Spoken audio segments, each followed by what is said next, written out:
ሰላም ጤና ይስጥልኝ። እንዴት አላችሁ? እንዴት ከረማችሁ? እንኳንም ወደ ኤቢሾ ዩቲዩብ ቻናል በሰላም መጣችሁ። ይህ የእናንተ ዩቲዩብ ቻናል ነው። በተለይ በግብርና ዙሪያ የተለያዩ ሀሳቦችን የምናነሳበት እና የምንነጋገርበት የምንወያይበት ቻናላችን ነው። በድጋሚ እንኳን በሰላም መጣችሁ። ዛሬም እንደተለመደው አንድ ሀሳብ አንድ ቪዲዮ ይዘንላችሁ መጥተናል። የዛሬው ሀሳብ በተለይ በግብርና ላይ መሳተፍ ለምትፈልጉ ሰዎች 5 በቀላሉ ልትሰሯቸው የምትችሉ የቢዝነስ አይዲያዎችን ይዤላችሁ የመጣሁት የአግሪካልቸር ቢዝነስ አይዲያ ማለት ነው። አብራችሁን ቆዩ። በዝርዝር የምንመለከታቸው ይሆናል። በዛሬው ቪዲዮ እንግዲህ እንድናየው የወደድነው ቀደም ብዬ እንደገለጽኩላችሁ አግሪካልቸራል ቢዝነስ ሀሳቦችን ነው። 5 በመሰረታዊነት ብዙ ወጪ ሳታወጡ በትንሹ ልትሰሯቸው የምትችሏቸውን ሀሳብ ልጠቁማል። አንደኛውና የመጀመሪያው ቬጂቴብል ሲልዲንግ ፕሮዳክሽን ወይም ደግሞ የቬጂቴብል ወይም የአትክልት ችግኞችን በማምረት በተለይ አትክልት አምራች አካባቢ ከሆናችሁ በቀላሉ ገበያውን ፔኔትሬት አድርጋችሁ ለገበያ መግባት የምትችሉበት ሀሳብ የቬጂቴብል ወይም ደግሞ የአትክልት ችግኞችን ለምሳሌ የጥቅል ጎመን ችግኝ ሊሆን ይችላል፣ የቃሪያ ሊሆን ይችላል፣ የቲማቲም ችግኝ ሊሆን ይችላል።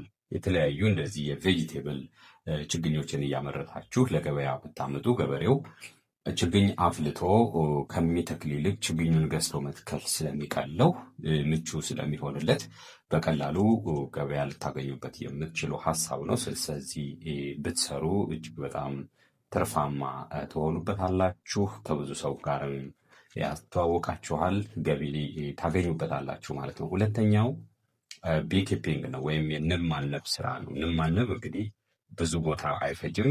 በቀላሉ በተለይ ደግሞ ትራዲሽናል ቢ ሃይቭ በመጠቀም ወይም ዘመናዊ ያልሆነ ቀፎ በመጠቀም መጠቀም ትችላላችሁ፣ መስራት ትችላላችሁ። በደንብ ኢንጌጅ አድርጋችሁ በውስጥ ተገባችሁ በደንብ አድርጋችሁ ትርፋማ ትሆኑበታላችሁ ማለት ነው። ስለዚህ በተለይ ደግሞ ትራዲሽናል የሆነውን ቢ ሃይቭ ለመጀመሪያ ጊዜ እየሰጠላችሁ በተጠቀሙ በአመት 2 ማር ማምረት ትችላላችሁ። በተጨማሪም ደግሞ ዋክስ ወይም ሰም መሸጥ ትችላላችሁ ማለት ነው። ስለዚህ ቀስ እያለ እየሰፋ እየተለቀ መሄድ የሚችል የቢዝነስ አይዲያ ነው ማለት ነው። ስለዚህ በትንሹ ጀምራችሁ እያደር እያሰፋችሁት መሄድ የምትችሉት ሀሳብ ስለሆነ ብትጀምሩት እጅግ በጣም ውጤታማና ትርፋማ ትሆኑበታላችሁ። ሊሚትድ የሆነ ሪሶርስ ነው ወይም ኢንቨስትመንት ኮስት ነው የሚጠይቃችሁ። ብትሰሩት ውጤታማ ትሆናላችሁ። ንጹህ ማር ማምረት ብትችሉ ገበያውንም በደንብ መቆጣጠር ትችላላችሁ ማለት ነው። ሶስተኛው የፖልትሪ ፕሮዳክሽን ነው ወይም ደግሞ የዶሮ እርባታ ብለን የምንለው። ምሳሌ ኢንጌጅ ብታደርጉ ለእንቁላል ሊሆን ይችላል፣ ለስጋ ሊሆን ይችላል። በተለይ በአሁኑ ሰዓት ገበያውን እንደምታውቁት ኢትዮጵያ ውስጥ እንቁላል እጅግ በጣም ዋጋው እየጨመረ ነው። የዶሮ ዋጋ እናውቃለን። ስለዚህ ይሄንንም በትንሹ ጀምራችሁ እያሰፋችሁት እያተለቃችሁት መሄድ የምትችሉት ስራ ነው። በትንሽ ቦታ በመጀመር ባላችሁ ካፒታል በመጀመር ኤክስፒሪየንስ እየሆናችሁ ስትሄዱ እያሰፋችሁት እያተለቃችሁት መሄድ ትችላላችሁ። ስለዚህ ይሄን ስራ ብትሰሩ ውጤታማ ትሆኑበታላችሁ። ለሆቴሎች ማቅረብ ትችላላችሁ። እንቁላሉን ለሱፐር ማርኬት ማቅረብ የምትችሉበት ማርኬት መፍጠር ትችላላችሁ ማለት ነው እና ፖልትሪ ፕሮዳክሽን ወይም የዶሮ እርባታን ብትሰሩ ውጤታማ ትሆኑበታላችሁ። ሌላኛው አራተኛው የሙሽሩም ፕሮዳክሽን ነው። ሙሽሩም እንግዲህ ወይም ደግሞ እንጉዳይ ብለን የምንለው ይህም እጅግ በጣም በትንሽ ቤት ውስጥ መስራት የምትችሉት የስራ አይነት ነው ወይም የአግሪካልቸር ቢዝነስ አይዲያ ነው። ብዙ መሬት አይጠይቅም። በተለይ ደግሞ ስታርታፕ ኮስት ወይም ኢንቨስትመንት ኮስቱም አናሳ የሆነ ኢንቨስትመንት ኮስት ነው የሚያስፈልጋችሁ። ማርኬት ሊንኬጁን መፍጠር ከቻላችሁ ኮሚኒኬት አድርጋችሁ ገበያውን በደንብ ማግኘት ስለምትችሉ እዚህ ላይ በደንብ ብትሰማሩ ውጤታማ ትሆኑበታላችሁ ብዬ አስባለሁ። አምስተኛው የቨርሚ ኮምፖስት ፕሮዳክሽን ነው። ይሄ እንግዲህ ብዙ አልተለመደም ኢትዮጵያ ውስጥ። የተወሰኑ አርሶ አደሮች ወይም የተወሰኑ ቢዝነስ ሰዎች ሊጠቀሙት ይችላሉ። ግን ኮምፖስትን በማምረት በተለይ ደግሞ በቨርሚ ወርም ወይም ደግሞ የቨርሚ ትል በምንለው እያመረታችሁ ወደ ገበያ ማውጣት ብትችሉ ገበሬው በቀላሉ ወይም አርሶ አደሩ በቀላሉ ኮምፖስትን ከእናንተ ላይ መግዛት ይችላል ማለት ነው። ምክንያቱም በአሁኑ ሰዓት የኬሚካል ፈርቲላይዘር ፕራይስ ወይም ዋጋ እጅግ በጣም እየተወደደና እየጨመረ በመሆኑ በሰፊው ገበያውን ኮንትሮል ማድረግ ትችላላችሁ።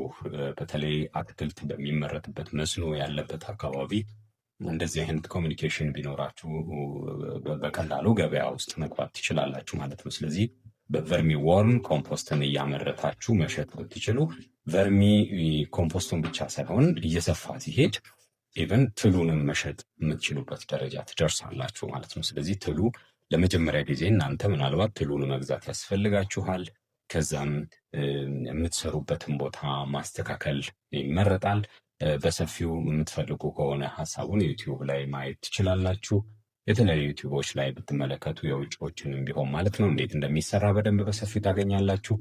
ስለዚህ እሱ ቢዝነስ ላይ ብትሳተፉ ትርፋማ ትሆኑበታላችሁ ማለት ነው። እነኚህ 5 ቢዝነሶች በኢትዮጵያ ውስጥ በቀላሉ ልትሰሯቸው የምትችሉ እና በትንሽ ስታርታፕ ካፒታል ልትሰሯቸው የምትችሏቸውን ሀሳቦች ነው የጠቆምኳችሁ። ሀሳቡን ከወደዳችሁት ቤቱን ሰብስክራይብ በማድረግ ቤተሰብ መሆን ትችላላችሁ። እንዲህ አይነት ተጨማሪ የግብርና ሀሳቦችን እንዲደርሳችሁ የምትፈልጉ ከሆነ ማለት ነው።